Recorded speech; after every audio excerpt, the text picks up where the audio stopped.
Jadi tadi kami ketemu bagian penyidik di Direktorat Tindak Pidana Ekonomi Khusus untuk membuat semacam konsultasi awal dugaan tindak pidana pencucian uang dari perusahaan-perusahaan PT Sinarmas. Jadi diketahui Sinarmas ini dia bisa besar dan kaya, ada dugaan penggelapan dan pencucian uang dalamnya. Ya, jadi klien saya ini Pak Freddy Wijaya, salah satu anak dari Eka Cipta Wijaya, yang dimana kami punya data dokumen lengkap di mana uang itu digelapkan, saham-saham itu digelapkan melalui perusahaan di luar negeri untuk penghindaran pajak. Jadi kalau sebelumnya kita tahu Khairil Tanjung atau CT itu kan bilang banyak orang-orang kaya nggak bayar pajak di situ kan. Jadi mereka ini bukan yang nggak bayar pajak, tapi mereka ini mengelabui. Ya, jadi kalau istilah hukumnya tax evasion. Jadi tadi kami melakukan konsultasi bukan hanya atas kerugian negara. Jadi di sini ada dugaan kerugian negara, pajak triliunan yang nggak dibayar, tapi juga adalah dugaan penggelapan saham yang dimana sebenarnya itu menjadi hak milik dari klien kami ini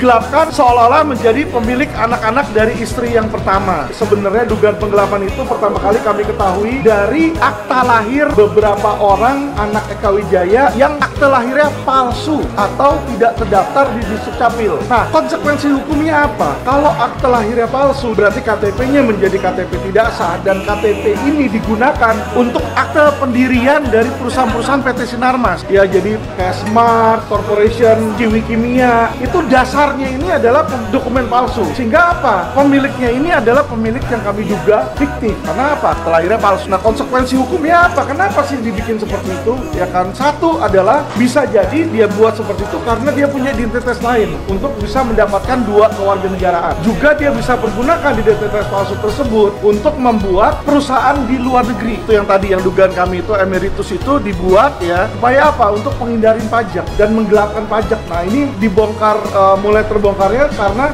dari situ awalnya kami melihat, mengetahui bahwa ternyata akta lahirnya itu palsu. Untuk apa orang kaya konglomerat bisa bikin yang asli, ini kok bikin yang palsu?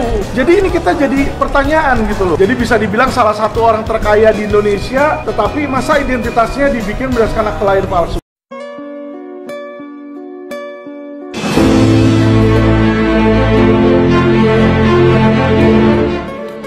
Saya tidak menghendaki ketika saudara menjadi jaksa, saudara melakukan penuntutan asal-asalan tanpa melihat rasa keadilan di dalam masyarakat.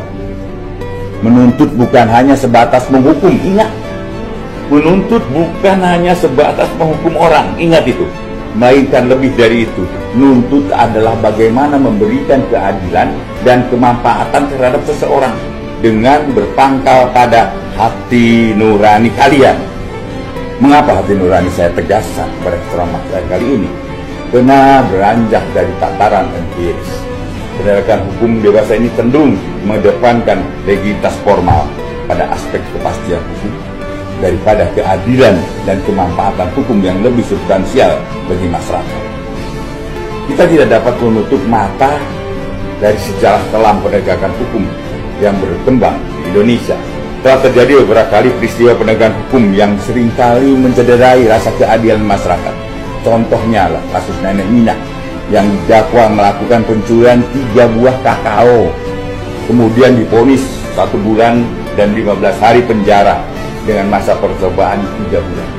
Tentunya kasus Nenek Minah mengusik rasa keadilan banyak pihak, karena hanya dengan 3 buah kakao seorang nenek yang sudah tua renta tetap menjadi diproses hukum yang panjang. Kasus lain yang serupa tentunya Kakek Samirin yang divonis bersalah 2 bulan dan 4 hari penjara karena mencuri getah karet yang hanya sekitar Rp17.000. Akhirnya banyak kalangan yang memandang jika hukum bagaikan pisau yang tumpul ke atas dan tajam ke bawah. Untuk itu saya tidak menginginkan lagi ada munculnya kasus-kasus serupa di dalam pelaksanaan penegakan hukum yang dilakukan oleh jaksa. Kejaksaan harus mampu menunjukkan penegakan hukum yang tajam ke atas, humanis ke bawah, tanpa pandang bulu. Ingat, tajam ke atas, humanis ke bawah.